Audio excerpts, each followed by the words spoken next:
que no se me olvide. Ahí sí. Y hoy día vamos a ver selección natural, ya que algo vimos un poquito la semana pasada, y también vamos a ver la definición de especie y los mecanismos que evitan la formación de nuevas especies. Ojo con eso, porque eso también podrían preguntarlo, ¿ya? Bueno, en el caso del Vicente, yo creo que esto lo estáis viendo, o lo viste quizás a principio de año. Quizás sí, quizás no. ¿Ya? Yo creo que sí, tienes que haberlo visto en el año, pero yo creo que lo viste a principio, ¿ya? Que es la parte justamente de evolución, pues, porque los planes y programas del Ministerio de Educación los bajó. Y antes lo que se veía en tercero y cuarto lo bajaron a primero y segundo, y lo que se veía en primero y segundo lo bajaron a séptimo y octavo. Así que cosas De hecho, de los ministros.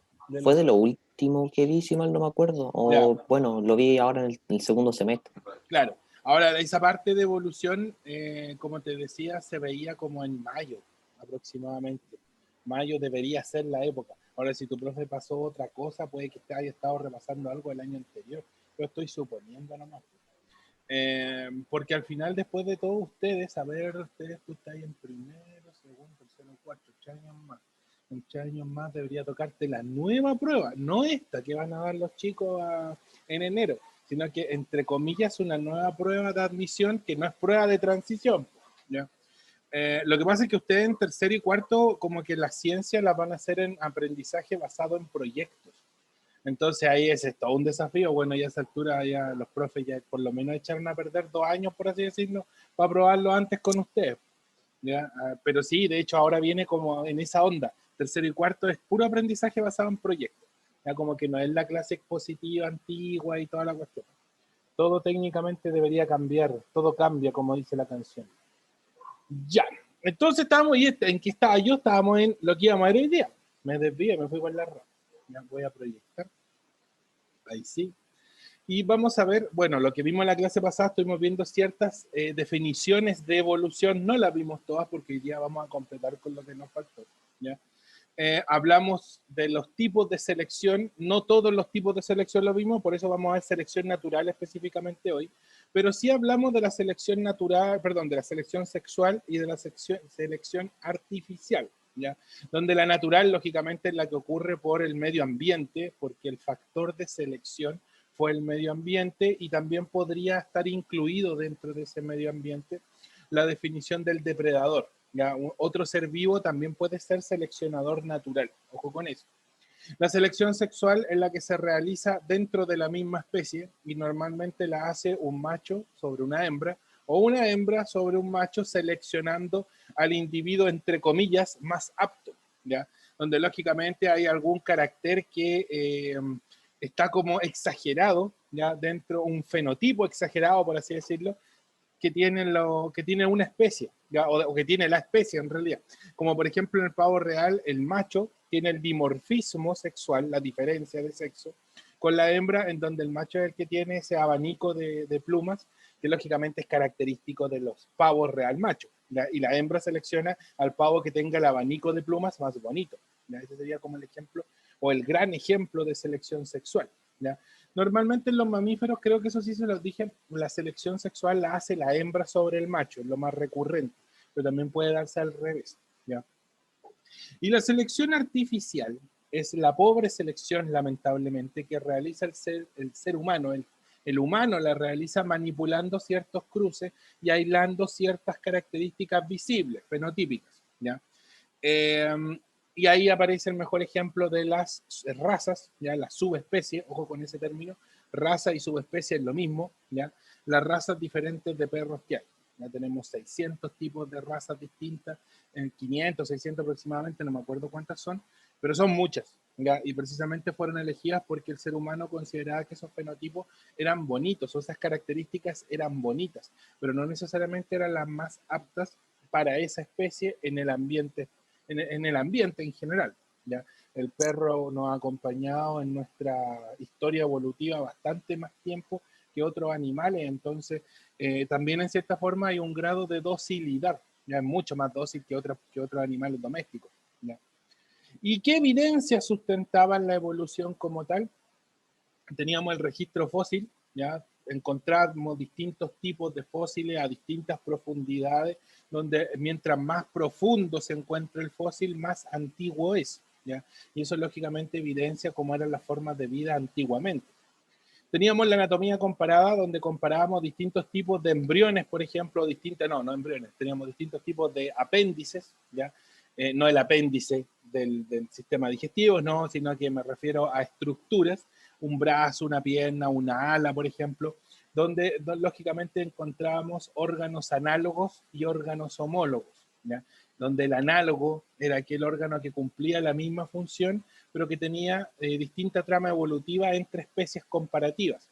Por ejemplo, el ala de una gaviota con el ala de una mosca. ¿Ya? Ambas son alas, pero una de un invertebrado y la otra de un vertebrado que es completamente diferente. ¿Ya? Y las homólogas, como por ejemplo el brazo, la mano de un murciélago con la mano nuestra, ¿ya? Ambas son manos mamíferas, pero lógicamente el murciélago la ocupa para volar y nosotros la ocupamos para tomar cosas. Entonces ahí tienen distintas funciones, pero tienen el mismo origen evolutivo, ¿ya? La embriología, distinto de embriones, y en las primeras etapas del desarrollo embrionario, como que todos los vertebrados, incluso los animales en general, somos bien parecidos, ¿ya? Y la bioquímica comparada, que esencialmente me indica que todos consumimos las mismas moléculas, todos vivimos de las mismas proteínas, todos tenemos los mismos ácidos nucleicos, etcétera, ¿ya? ¿Por qué tenemos lo mismo? ¿Ya? ¿Por qué los embriones son similares? ¿Por qué hay estructuras anatómicas que se pueden comparar? ¿Por qué hay fósiles? En resumidas cuentas apuntan a que hay un grado evolutivo o hay un patrón evolutivo en las especies que se ha ido identificando en el tiempo. En final, como les digo, son evidencias de que la evolución ha ocurrido. No podemos ver el proceso evolutivo porque lamentablemente no tenemos una máquina del tiempo para poder verlo, que sería lo ideal. Un elástico. Objetivo, vamos a ver la definición de especie, la selección natural y lógicamente los distintos tipos de mecanismos que evitan, ojo ahí, la formación de una nueva especie. ¿Ya? Así que ahí la próxima semana vamos a ver los mecanismos que favorecen la formación de especies. Hoy día vamos a tratar de evitar formar nuevas especies. ¿Ya? Esto vimos un poco la semana pasada, voy a pasar rápido. ¿Ya? La evolución normalmente se afecta por cuatro grandes factores. Ahí están los cuatro grandes factores. La selección natural, que la vamos a ver ahora. Las mutaciones, que lamentablemente son al azar. Yo no sé cómo ocurren las mutaciones y pueden ser beneficiosas, pueden ser perjudiciales, pueden pasar piolita también, pueden estar ocurriendo mutaciones y nosotros ni siquiera darnos cuenta de cómo nos están afectando, ¿ya? Teníamos la deriva génica, ya la deriva génica son en cierta forma los aislamientos reproductivos que ocurren, como que se desvían los genes, se derivan hacia una sección, un lugar geográfico específico y se empiezan lógicamente a asentar en esa población. Por ejemplo, los rusos que viven en una población, en un lugar geográfico bastante adverso, tienen un fenotipo, se ven de cierta forma diferente a las personas que viven en África, que lógicamente son de la misma especie humana, pero hay diferencias fenotípicas marcadas porque el lugar geográfico hizo que se separaran en el tiempo. ¿Todavía se pueden mezclar? Sí, todavía son mezclables porque pertenecemos a la misma especie, ¿ya? Pero podría ser que en el tiempo evolutivo eso empieza a distanciarse y la única forma de comprobar que sean especies distintas es que cuando se intentan reproducir no puedan hacerlo, ¿ya? Porque hay una serie de barreras que lo impiden y esas son las barreras que vamos a ver ahora, ¿ya? Y el flujo génico, ya que son la capacidad que tienen algunas especies de mover sus genes cuando ellos migran o se van, por ejemplo. Particularmente las aves tienen un altísimo flujo génico porque el flujo génico depende de la capacidad migratoria de la especie. Ya las aves siempre tienen y siempre van a tener una capacidad migratoria alta. Ya se mueven mucho, en resumidas cuentas, y como se mueven mucho, sus genes también andan repartiéndose por todos los lados en donde ellos se mueven, porque ahí pueden reproducirse, ¿ya? Esos cuatro factores los vimos la semana pasada, ¿ya? Y lógicamente son los factores, los cuatro grandes y los principales factores que afectan el proceso evolutivo, ¿ya? Nos vamos a quedar con la selección. Tenemos distintos tipos de selección, algo vimos, ahí ya las definimos al principio de la clase. La selección natural, la selección sexual y la selección artificial. Recuerden que la artificial es la que genera el ser humano, pobres perritos ahí, el mejor ejemplo. La selección sexual es la que genera un individuo de la misma especie la realiza sobre otro, normalmente del otro sexo, ¿ya? Claramente en la selección sexual tiene que haber separación sexual, tiene que haber macho y hembra. No me sirve hacer selección sexual si la especie es asexuada, ¿ya? Ahí lógicamente no tiene sentido porque lo más seguro es que todos sean iguales, ¿ya? Y la selección natural es la que vamos a ver hoy día y se caracteriza porque, a ver, bueno, el término aquí es medio enredado, dice, favorece el fenotipo de mayor adecuación biológica llevando a adaptación. Muy simple, ¿ya? Vamos a explicarlo palabra por palabra. El fenotipo siempre hace referencia a las características visibles, las características genéticas que se ven, ¿ya? Hay un grupo de caracteres, ¿ya?, genéticos de genes, en resumidas cuentas. Algunos que se ven, que normalmente tienen la tendencia a ser los genes dominantes, ¿ya? Y otro grupo de caracteres genéticos que no se ven y que normalmente son los genes recesivos. Cuando ocurre la selección, ¿ya?, un depredador, por ejemplo, se va a comer a un conejito, el conejito, el depredador, un zorro, supongo, sale corriendo persiguiendo un conejito. No le pregunta el conejito si es homocigoto dominante y todos sus genes son dominantes o es homocigoto recesivo. No, pues no anda haciendo análisis genético para ver qué se come y qué no se come, sino que simplemente caza lo que puede cazar de acuerdo a lo que ve, ya lo que ve, lo que es capaz de oler, lo que es capaz de escuchar, ¿ya? Entonces, normalmente la selección natural opera, ¿ya?, y ataca, por así decirlo, y adapta a los organismos por la capacidad, perdón, por sus características fenotípicas, por sus características visibles. Si un depredador, por ejemplo, ve una mariposa oscura de lejos porque se colocó en una pared blanca, es porque la ve, ¿ya? No es porque le hizo un análisis genético, ¿ya? Nosotros podemos establecer análisis genético porque conocemos un poquito de genética, ¿ya? Las especies no pueden hacerlo porque lógicamente no tienen ni idea que la genética existe, ¿ya? Y lógicamente, como va haciendo una presión, va generando una presión de selección, selecciona un fenotipo, una característica visible por sobre otra, esto va generando un fenómeno que se llama adecuación biológica, ¿ya? La especie que está siendo sometida a selección natural progresivamente se va adaptando al depredador, pero lo más seguro es que una característica fenotípica, la que está seleccionando el depredador o el presionador de selección, ¿ya?, que no necesariamente puede ser un depredador, pero en el principal de los casos lo es, ¿ya? Lógicamente el depredador o el presionador de selección, al seleccionar una característica visible, va llevando a que la especie se adapte en desmedro, lógicamente, de esa característica, ¿ya? Y lo vamos a ver ahora con los ejemplos que tenemos aquí, que siguen siendo polillas o mariposas, pero están de moda últimamente, pues, así que vamos a seguir con ellas. Ya, vámonos entonces con selección natural. Y aquí tenemos los tres tipos de selección natural, ¿ya? Lógicamente esto es generado por el ambiente, vuelvo a repetir, no es por el ser humano, no es generado por un individuo de la misma especie, ¿ya? Y vamos a tener la selección disruptiva, la selección direccional y la selección estabilizadora, ¿ya? Entonces, la selección natural opera de tres grandes formas, ¿ya? Y normalmente yo la puedo ir ajustando a una o a otra, ¿ya? A ver, vamos viendo una por una. ¿Cuál es la selección disruptiva? Creo que aquí las tengo. Ya. Mira, vamos a tomar solamente los gráficos de acá, del lado izquierdo de la pantalla. Nosotros tenemos un grupo de mariposas, ¿ya? Las mariposas blancas, las mariposas azules y las mariposas celestes.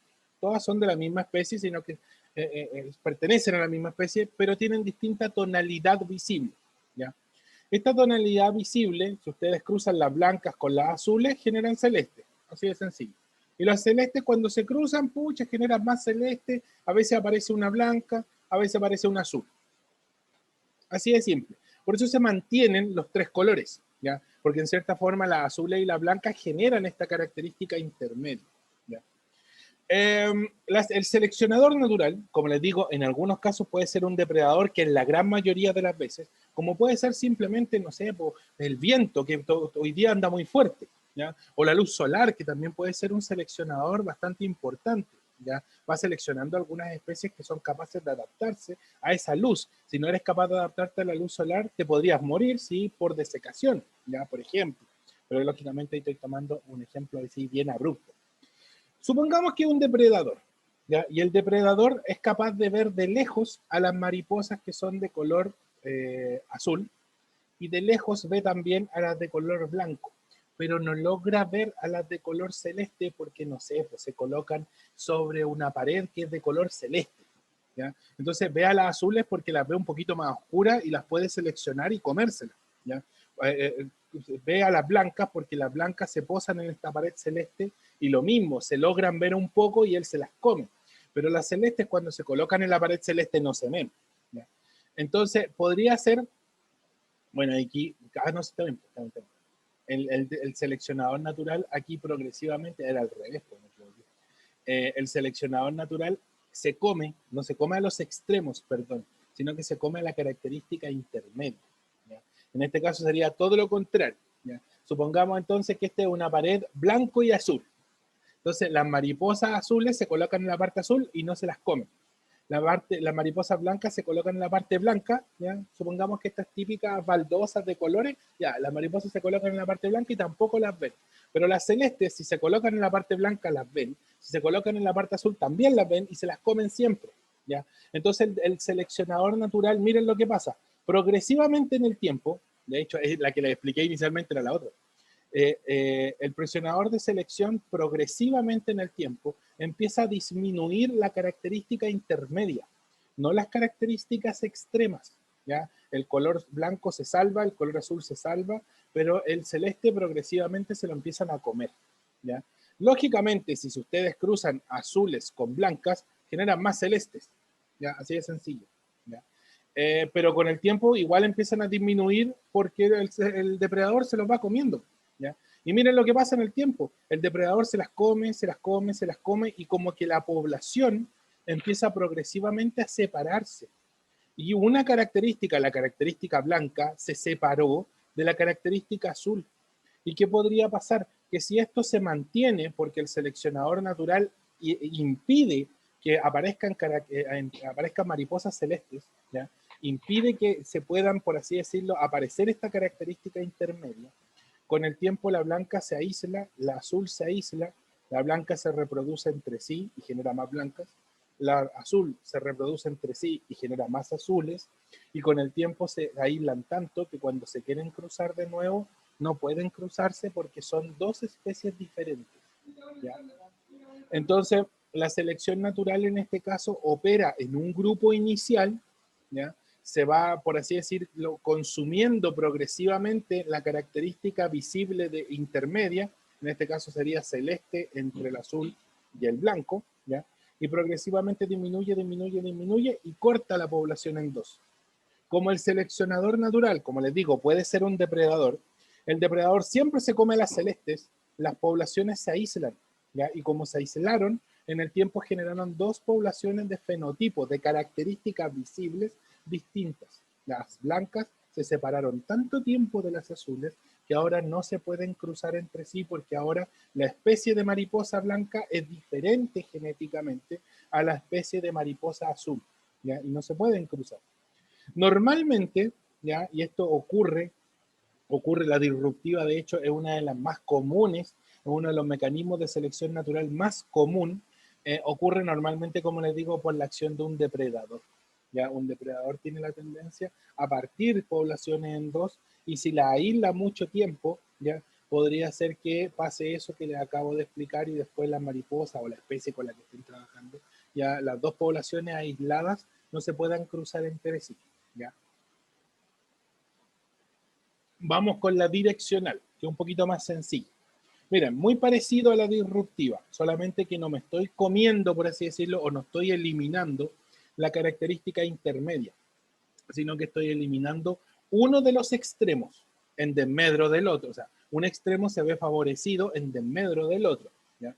En este caso, vamos a seleccionar a la de color blanco. Lo mismo, todas las mariposas se colocan sobre una pared oscura, ¿ya? No sé, puede ser un azul tenue, este azul oscuro, ¿ya?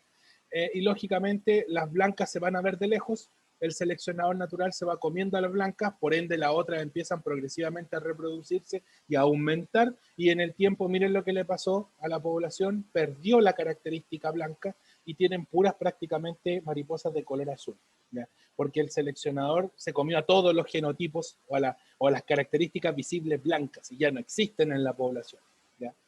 Aquí podría calzar muy bien el ejemplo de la jirafa de Darwin, ¿ya? Darwin decía que existían en la población de jirafas dos tipos de jirafas, las jirafas de cuello corto y las jirafas de cuello largo.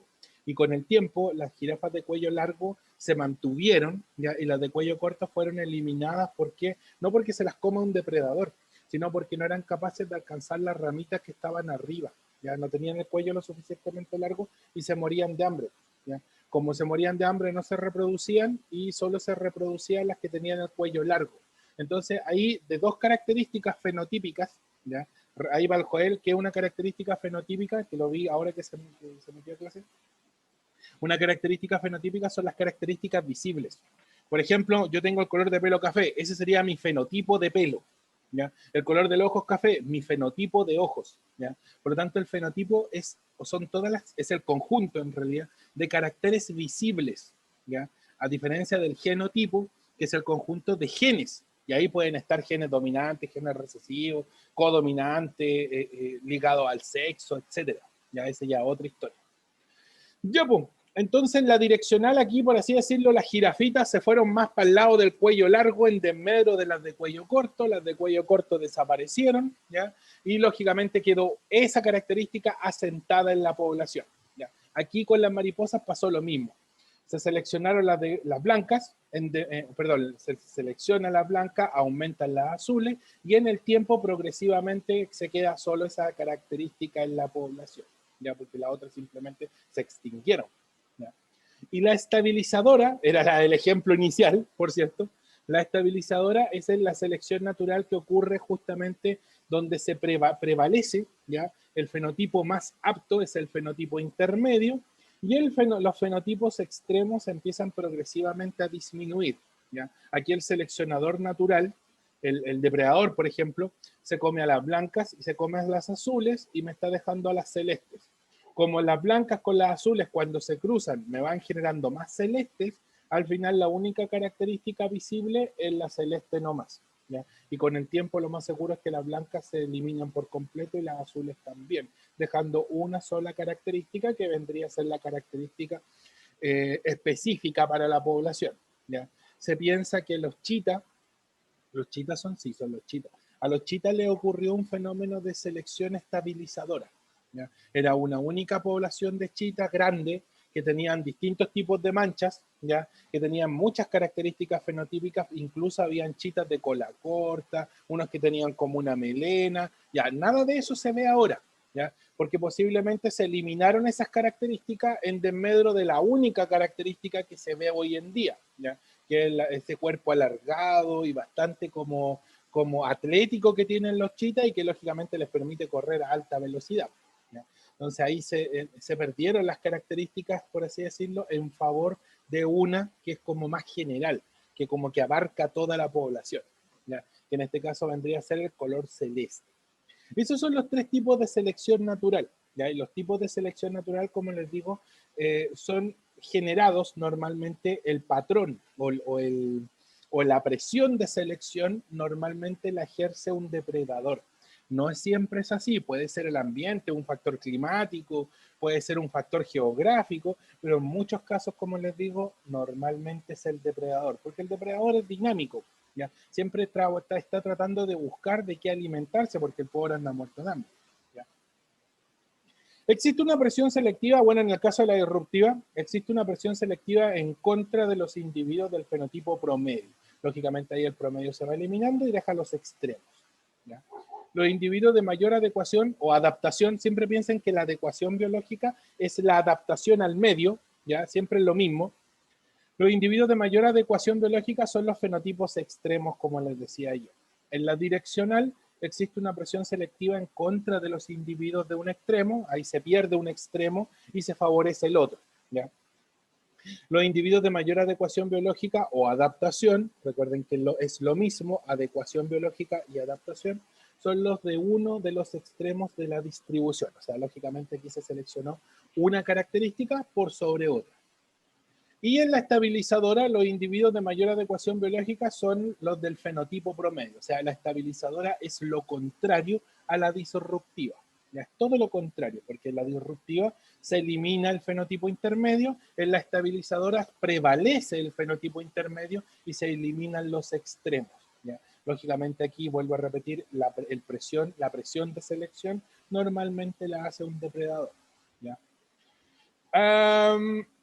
Y eso, pues, como dicen ustedes, esa es la definición de selección natural, ¿ya? Entonces tenemos tres tipos de selección natural.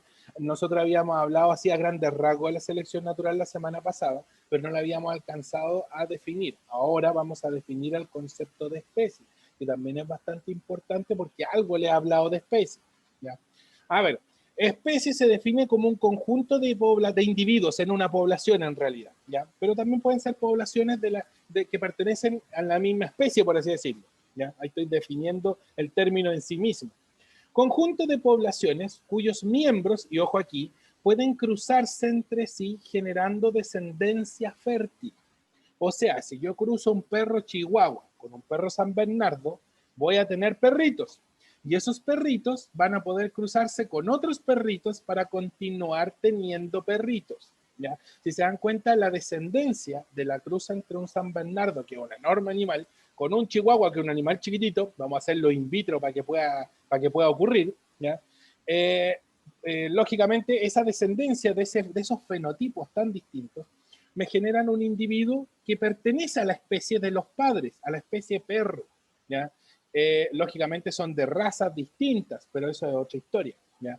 Y ese perrito que acaba de nacer, que es la mezcla de un San Bernardo con un Chihuahua, es fértil, porque puede cruzarse con otros perritos y generar más perritos, ¿ya? Lo mismo con los gatos. Si yo cruzo un gato con una gata, voy a tener gatitos, y esos gatitos van a poder reproducirse más adelante porque pertenecen a la misma especie del cruce inicial, ¿ya? Esa es la característica esencial de la definición de especie. Es un conjunto, ¿ya?, de poblaciones o de individuos, que también puede ser, ¿ya?, un conjunto de individuos que puede cruzarse entre sí y que genera descendencia fértil. ¿Qué no es una especie? Por ejemplo, si ustedes cruzan un caballo con un burro, ya son muy parecidos el caballo con el burro, aunque hay claras diferencias también, ya si ustedes los cruzan, se forma una mula. La mula no puede cruzarse ni con un caballo ni con un burro. Por lo tanto, la mula no es una especie nueva, es un híbrido, ¿ya? Ahí lamentablemente el cruce de la especie caballo con la especie burro no me generó una mula, o sea, me genera una mula, pero la mula no se podría definir como especie porque no es fértil, es estéril, ¿ya? De hecho, las mulas no se cruzan con nada, ¿ya? La única forma de tener mulas es cruzar caballos con burros. Yo no puedo cruzar mulas para tener mulitas, ¿ya? Ojo ahí. No sé si el Joel me iba a preguntar algo, ¿no? ¿No? Dejaste encendido tu micrófono nomás. Disculpe, profe, disculpe. Sí, no te preocupes. Sí. Es que lo que pasa es que cuando veo que encienden el micrófono, siento o presiento en realidad que me van a preguntar algo, pues entonces no, si no importa, si lo pasa ahí encender, no problema. Y a mí también a veces me ha pasado que he pasado a encender o a apagar, que eso ha sido más común, se me pasa a apagar el micrófono. Ya, pues entonces, especie es un conjunto de individuos que se reproduce entre sí y que lógicamente genera más descendencia o puede generar más descendencia fértil. Siempre esa es la clave, descendencia fértil. Y aquí tenemos especies chilenas. ¿Chilenas, a ver? Sí, son todos chilenos. El flamenco chileno, que lógicamente va a generar más flamenco si se cruza con otro flamenco, ¿ya? Picaflor de Juan Fernández es una especie propia, ya es cuando aparece la definición de especie endémica, ¿ya?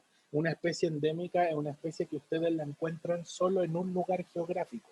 Y ahí tenemos el caso común del picaflor de Juan Fernández, que lo encuentran solo en la isla de Juan Fernández, no sale de ahí. Y algunas islas polinésicas quizás, pero normalmente lo van a encontrar solo en la isla y no en el terreno continental, ¿ya? No tiene una capacidad migratoria muy alta el picaflor, a menos que yo lo pesque y lo traiga para acá. Y la araucaria, ya la araucaria araucana, que es este árbol insigne, ¿no es cierto?, que lógicamente es propio de nuestra población, aunque también lo podemos encontrar un poco extendido en la región argentina, ¿ya? Ahí podrían ver que la araucaria fue capaz de pasar, por así decirlo, la barrera, la enorme barrera que representa la cordillera de los Andes, pero aún así lo van a encontrar en el cono sur de Latinoamérica, ¿no? Por lo tanto, también podría definirlo como endémico, ya propio de una región, o que solo lo encuentren en una región geográfica. No van a encontrar araucaria en en Europa, a menos que se la hayan llevado para allá. O en su defecto no las van a encontrar tampoco en Norteamérica por lo mismo, a menos que se la hayan llevado y la hayan insertado allá. Ya. Estas son especies propias nuestras y podemos decir, como les digo, que si son propias son endémicas. Ojo con esa definición también. Ya pues, vamos con los mecanismos que evitan la formación de nuevas especies. ¿Por qué yo no puedo cruzar? Muy simple. Un perro con un gato. Muy sencillo. Porque un perro tiene, lógicamente ustedes dicen, pero que ¿cómo son especies distintas? Ahí está la respuesta. El perro es un perro de la especie perro, ¿ya? El gato es un gato de la especie gato y tienen una serie de barreras que impiden que se mezclen y por ende formen un gato perro, una nueva especie. ¿Ya? Esos mecanismos que favorecen, ¿ya? Favorecen la formación de nuevas especies, los vamos a ver la próxima semana. Hoy día vamos a ver los mecanismos que evitan la formación de nuevas especies, ¿ya? Y pueden presentarse previo a la unión de los gametos, ¿ya? Serían como mecanismos anticonceptivos, por así decirlo. Y también vamos a ver algunos mecanismos que, por así decirlo, también se podrían definir como abortivos, después de que incluso ocurre la cópula. O sea, supongan, este es un ejemplo muy, muy bizarro, supongan que van a cruzar un gato con un perro y que consiguen cruzarlos, ¿ya? Lamentablemente ese embrión que se formó se aborta, se elimina.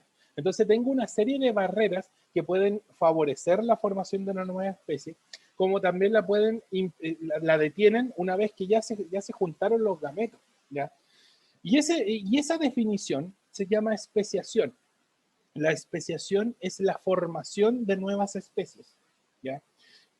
Y como les digo, hoy día vamos a evitar los mecanismos que evitan, ya que impiden, perdón, para no redundar tanto en la palabra, que impiden la formación de nuevas especies, que impiden la especiación. ¿Ya?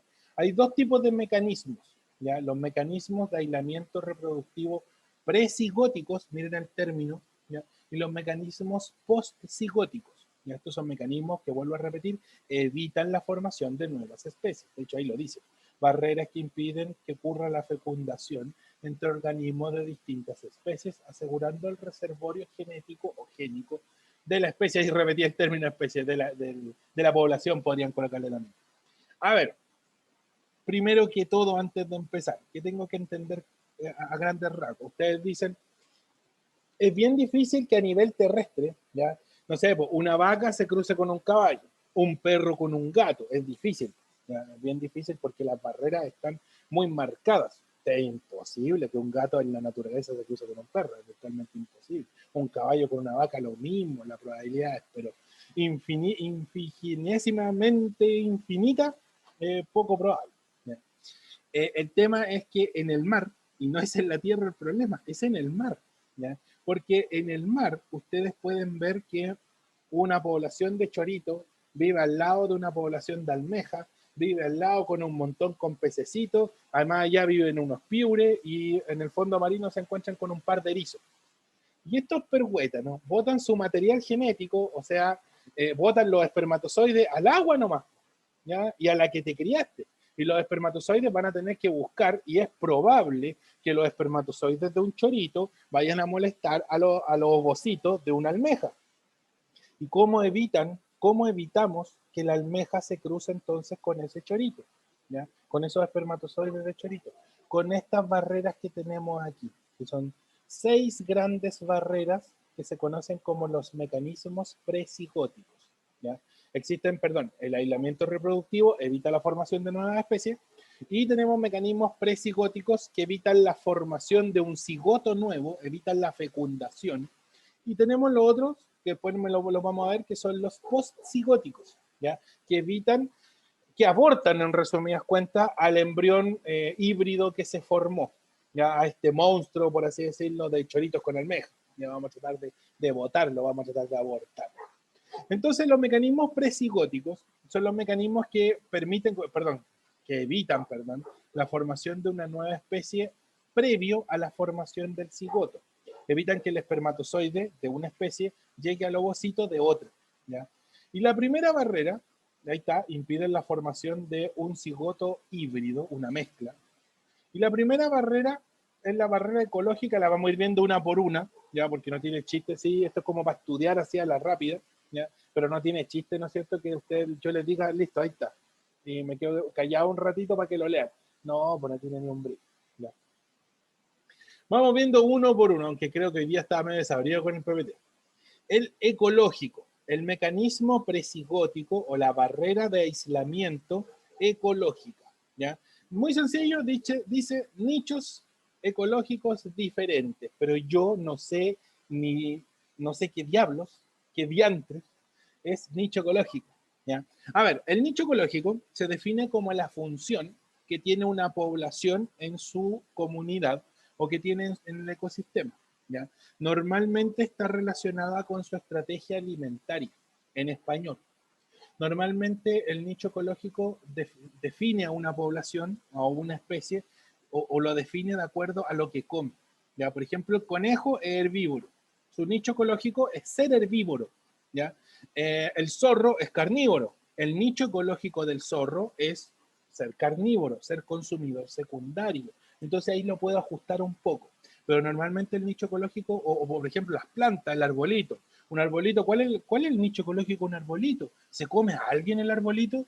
No, pues el arbolito hace fotosíntesis, por lo tanto él produce materia orgánica, productor. Entonces, ahí tendríamos, por así decirlo, los nichos ecológicos en función de la cadena alimentaria. ¿Ya? Entonces, por eso es importante estudiar la cadena alimentaria. Los nichos ecológicos, como les digo, normalmente están relacionados con la estrategia alimentaria. Los productores hacen fotosíntesis, producen. Ese es un nicho ecológico de las plantas. ¿Ya? Los herbívoros comen plantas. ¿Ya? Entonces, ese sería su nicho ecológico. Los carnívoros comen carne. Así de sencillo. Su nicho ecológico, comer carne, ser carnívoros. Y ahí podemos dar un listado de animales carnívoros y ahí estarían sus nichos ecológicos. ¿Ya? A ver, muy simple. ¿Por qué no pueden cruzar un conejo con un zorro?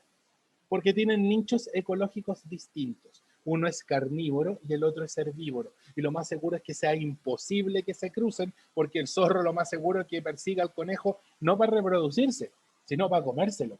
¿Ya? No, lógicamente ahí no van a formar un nuevo embrión, ¿ya? En ese caso.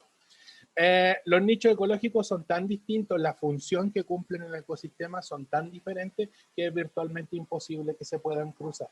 ¿Ya? No sé, es como querer cruzar un productor con un animal. Tampoco va a ocurrir una mezcla de ese tipo, porque el productor ha evolucionado por tantos años para hacer fotosíntesis, ¿ya? Fotosintetizar, iba a decir, para hacer fotosíntesis, que el animal que ha evolucionado por millones de años para no hacer fotosíntesis y comerse a la planta, no van a establecer una relación sexual, por así decirlo, para poder tener nuevos individuos. ¿Ya? Lógicamente ahí la función es muy diferente y eso es lo que hace que no se puedan cruzar. ¿Ya? Una barrera geográfica es la barrera más común, ¿ya? La barrera de aislamiento reproductivo presigótico. ¿Me hablaron o no? ¿O parece que fue el vecino? ¿No? Fue mi vecino entonces. Se pone a regar, el vecino está, se pone a conversar, no está ocupado. Ya, entonces la barrera geográfica, ¿ya? La barrera geográfica es la más común. ¿Ya? Por ejemplo, ustedes tienen una población de bichitos, no sé, pues de escarabajos en el sector norte de este lugar geográfico y tienen una población de tijeretas en el sector sur. Y este lugar geográfico, norte y sur, ¿ya? Está separado por un enorme río que impide que los escarabajos crucen el río, ya porque se ahogan, y puedan ir a reproducirse con las tijeretas. ¿Ya? Se aíslan tanto en el tiempo que lógicamente generan dos especies diferentes, ¿ya? Y los escarabajos no se pueden cruzar con las tijeretas porque, como les digo, físicamente hay un enorme río que separa este lugar geográfico en dos. Entonces, ninguno de las dos especies son capaces de sortear la barrera geográfica y poder establecer la copulación o la reproducción entre sí.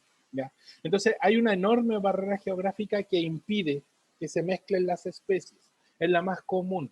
Ya, de hecho, la barrera geográfica es la más común. ¿Por qué? Porque tienen un terremoto. ¿Ya? El terremoto parte la Tierra literalmente en dos y me separa una población de otra y impide que se empiecen a reproducir entre sí.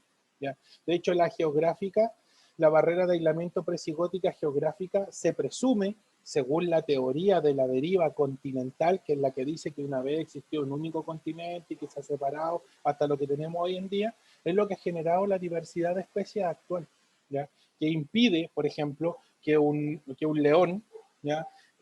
Me cruce completo el Atlántico, porque hay una enorme barrera geográfica que es el océano Atlántico. El león no se va a tirar un piquero al Atlántico para venir a cruzarse con los pumas y con los jaguares acá a Latinoamérica.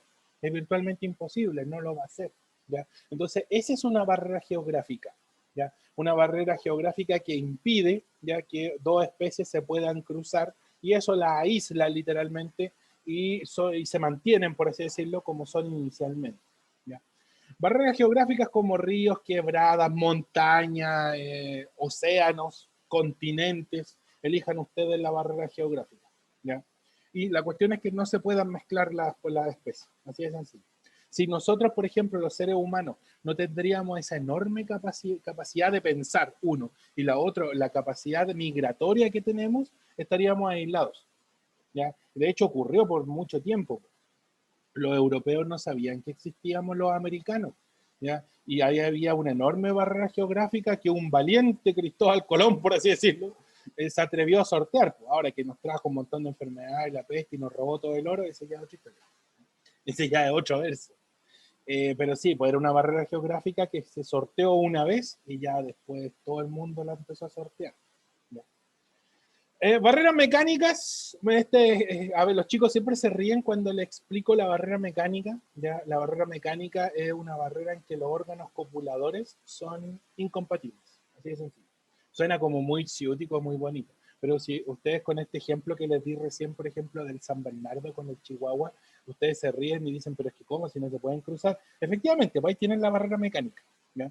El perro San Bernardo tiene un aparato reproductor desproporcionado en comparación al del Chihuahua, por lo tanto es virtualmente imposible que puedan reproducirse. No digo que no puedan hacerlo, pero es bien difícil que puedan hacerlo, precisamente porque un órgano reproductor es desproporcionado en comparación con el otro. Y como uno es más grande que el otro, no son compatibles, ¿ya? Esa es la barrera mecánica. Un perro y un gato, por ejemplo, un animal es más grande que el otro, ahí tendrían una barrera mecánica también, ¿ya? Incompatibilidad de estructuras reproductivas normalmente a causa del tamaño, ¿ya? Normalmente. Lo mismo, ustedes no pueden pretender que, no sé, una ballena, ¿ya?, se reproduzca con un tiburón, por ejemplo, o pese a que los dos viven en el agua y que tienen tamaños no similares, pero nos falta el que confunda el tiburón con la ballena todavía, pese a que ambos viven en el agua, tienen barreras mecánicas que impiden que una ballena se vaya a reproducir con un tiburón, porque sus órganos reproductores son incompatibles. Ya, de hecho, el tiburón tiene reproducción entre comillas interna, pero en realidad es como todos los peces, no tienen una cavidad vaginal, por ejemplo, o un órgano reproductor como el pene, ¿ya? La ballena sí los tiene, de hecho tiene los dos, no los dos en el mismo individuo, pero el macho tiene pene, y la hembra tiene vagina, como todos los mamíferos, ¿ya? Lógicamente ahí hay una incompatibilidad de estructuras, pese a que los dos viven en el mismo ambiente, ¿ya? Voy a dejar para el final, la incompatibilidad gamética. ¿Por qué? Por un motivo bien particular. Me voy a saltar al tiro a la etológica o conductual, ¿ya? Aquí dice distintos rituales de cortejo y o apareamiento. Por ejemplo, ¿por qué una abeja no se cruza con una chaqueta amarilla pese a que son muy similares? O, por ejemplo, estas moscas que parecen abejas, ¿por qué no se cruzan con una abeja normal? Y forman finalmente ese híbrido mosca-abeja que sería terrible, ¿ya? O una mosca con una chaqueta amarilla, ahí sí que estaríamos condenados, ¿ya? ¿Por qué? Porque tienen posiblemente rituales de cortejo diferentes, ¿ya? De hecho, las abejas hacen como unos movimientos sincrónicos que indican para dónde ir o cuándo reproducirse, ¿ya? Y una chaqueta amarilla, cuando ve a una abeja bailando, lo que menos le dan ganas es verla bailar, porque lo más seguro es que no le llame ni la atención, porque no la entiende, porque son especies diferentes. Y como no entiende si un ritual de cortejo, no se van a reproducir porque lógicamente son especies distintas, ¿ya? Entonces la barrera etológica o conductual es porque hay rituales de cortejo diferentes y eso impide que se formen nuevas especies, ¿ya? La otra es la temporal. Y esta cuestión es porque hay diferentes épocas de apareamiento, ¿ya? No, lógicamente un ser humano de 1500 con uno del año 2000 no se pueden reproducir porque viven en tiempos distintos, es lógico, ¿ya? pero en este caso es más simple la definición, ¿ya? Tienen distintas etapas de reproducción en distintas fechas, en distinto tiempo, incluso en distintas horas, ¿ya? Por ejemplo, las polillas diurnas generan más polillas diurnas porque viven en el día, ¿ya? Y las mariposas nocturnas, que también son mariposas, o polillas nocturnas, perdón, mariposas diurnas y polillas nocturnas, ahí sí. Y las polillas no se reproducen con las de día, porque las de día viven en el día y las de la noche viven en otro tiempo, por así decirlo, en otra hora, que vendría a ser la noche. Y las polillas se reproducen con polillas nomás, pues no se mezclan en el día. De hecho, andan como desorientadas en el día porque como que les molesta la luz, ¿ya? Así que ojo ahí con las polillitas, no las maten si no hacen nada mal. De hecho, son bastante buenos polinizadores nocturnos, casi tan buenos como las abejas. Así que el día que no tengamos abejas, a polillas nomás, pues. Así que nada andar matando. Y también tenemos, y esta era la última, la incompatibilidad gamética. Y aquí aparece este ejemplo que usé de un año. ¿Qué evita que un chorito, que el espermatozoide de un chorito, por ejemplo, que lo acaba de botar al mar, vaya a molestar, o sea, lo va a ir a molestar igual, a una almeja, a un piure, a un picoroco, a los ovoides de un salmón, por ejemplo, de una merluza?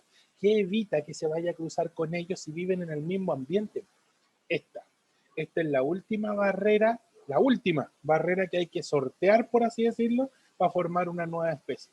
Si yo me fui capaz de saltar la barrera ecológica, ¿ya?, la barrera geográfica, fui capaz de nadar el Atlántico, por ejemplo, la barrera mecánica, transformé mi órgano copulador hasta hacerlo compatible, me aprendí el ritual de cortejo para reproducirme, me cambié de día a noche para poder reproducirme, lo más seguro es que los gametos sean incompatibles, ¿ya? O sea, el espermatozoide de un chorito no va a molestar a los ovocitos de una taca aunque vivan al lado, ¿ya? No van a generar un chorito taca, porque el ovocito lo primero que va a hacer es ver la membrana plasmática del espermatozoide y ver si es compatible con él. Si no es compatible con él, simplemente lo va a eliminar. Entonces, aunque quiera el pobre espermatozoide de chorito, lo van a matar cuando intente ingresar al ovocito de otra especie. Así que lo mejor es irse a fecundar solo los de la misma especie, ¿ya? Y lógicamente el ovocito de chorito dice, oh, un espermatozoide de chorito, por favor, pase, ¿ya? Y ahí se permite, lógicamente, la formación de más choritos, porque pertenecen a la misma especie. Entonces, las proteínas de reconocimiento no son compatibles, y como no son compatibles entre especies distintas, es lo único, como les digo, que evita que se forme una mezcolanza en el mar. Si no, imagínense, todo va a sonar súper asqueroso lo que voy a decir, pero todo el líquido seminal de todos los animales dando vuelta en el agua, lógicamente, se podría mezclar con los ovocitos de todos los animales dando vuelta en el agua. Y no ocurre precisamente porque existe la última barrera, que es la barrera de incompatibilidad gamética. Los gametos no son compatibles a menos que sean de la misma especie, ¿ya? Y si me llegara, en el peor de los casos, a saltar esta barrera, por ejemplo, el caballo con el burro, ¿ya? El caballo con el burro son especies distintas. Y el espermatozoide del caballo o del burro, ahí elijan, supongamos caballo, si se mezcla con los ovocitos del burro, si pueden formar un híbrido, si van a formar un individuo. Pero ese individuo, permiso, calzaría dentro de estas definiciones que tenemos acá. De hecho, ahí está. Esa es una mula, ¿ya? La mezcla de un caballo con un burro. Y eso sería una barrera de aislamiento post-cigótica, ¿ya? O sea, tenemos las presigóticas que impiden la formación de un nuevo ser porque como que son anticonceptivas, por así decirlo, ¿ya? Y las post-cigóticas que formamos a este nuevo ser, pero vamos a tratar de eliminarlo, ya vamos a tratar de abortarlo. Suena cruel y frío, pero no soy yo el de la selección natural, ¿ya? Yo algo nomás la entiendo. A ver, los mecanismos posigóticos interfieren, perdón, en el desarrollo del individuo o en su defecto, en la gran mayoría de los casos, lo hace estéril, ¿ya? Para que el híbrido no deje descendencia, que es el caso de la mula, ¿ya? Entonces, mira, vamos a suponer que vamos a juntar este chorito con esta almeja, las vamos a cruzar, vamos a formar un cigoto nuevo, conseguimos formar este Frankenstein, ¿ya? Y lamentablemente al paso del tiempo se muere, inviabilidad del embrión, ¿ya? El embrión empieza a crecer, a desarrollarse por mitosis, pero le empiezan a faltar estructuras que son primordiales, que son vitales, ¿ya? Porque eso es una mezcla frankensteiniana, por así decirlo, entre chorito con almeja, no sé, pues, no le crecen las valvas como corresponde, el visofiltrador no sabe dónde ponerlo, el animalito se muere ahogado, etcétera, ¿ya? Entonces ocurre que el embrión no puede desarrollarse propiamente tal, ¿ya? Entonces, pese a que me salté las barreras anteriores y conseguí formar este nuevo embrión, este embrión es incompatible con la vida, ¿ya? La otra es que el híbrido, en cierta forma, crece, nace, ya se reproduce, perdón, crece, se forma, ya se forma este nuevo embrión, ya lamentablemente este nuevo embrión crece muy débil, ya y alcanza a avanzar un poco en su vida y a temprana edad se muere, ya. Es como que esta mezcla entre chorito y almeja crece, aparece, ya las dos valvas, ¿ya? Pero como que las valvas son débiles y se resquebrajan fácilmente, le cuesta respirar, se cansa, porque los choritos y las almejas respiran, por si acaso, respiran agua, pero respiran igual. Y el pobrecito llega a un punto en que está tan débil que se muere, ¿ya? Porque su organismo no se formó como debería formarse. Es una mezcla de los dos, ¿ya? No alcanza ni siquiera a reproducirse porque quedó en una etapa temprana de desarrollo, ¿ya? Como murió niñito, para que sea más cruel el ejemplo, murió siendo niñito. Aquí se abortó, aquí murió naciendo niñito, y aquí nació, creció, pero lamentablemente es estéril, que es el caso de la mula, ¿ya? La mula, ¿ya? nace, se desarrolla, crece sin problemas, pero lamentablemente como el caballo, ¿ya? El espermatozoide de caballo lleva, si no me equivoco, 33 cromosomas, el del burro tiene, el ovocito tiene 60, por lo tanto tiene 30 cromosomas. Ustedes mezclan esta mezcolanza de cromosomas y les queda una mula con 63. Y eso ya es anómalo porque es un número impar, ¿ya? Es como que la mula tuviera síndrome de Down. No puede reproducirse. De hecho, los niños con síndrome de Down rara vez como que le bajan los impulsos sexuales de reproducción. Puede ocurrir, pero es raro, ya porque se quedan como en esta etapa de niñez, por así decirlo. La mula le pasa eso, ¿ya? Lamentablemente sus gametos no maduran y como no maduran, no se forman, él no tiene, por así decirlo, un sexo definido, ¿ya? Y no, por ende no puede reproducirse, ¿ya? Esa sería la infertilidad del híbrido. El híbrido crece, nace, crece, llega a la etapa adulta, pero sus órganos reproductores se quedan como en esta etapa inicial de niñez y lógicamente no puede reproducirse así, ¿ya?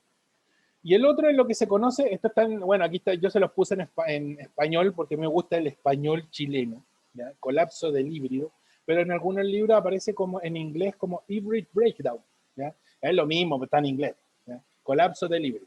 Y el colapso del híbrido es que, a ver, esto es lo más seguro que pase, estoy saltándome un salto evolutivo de un buen par de millones de años.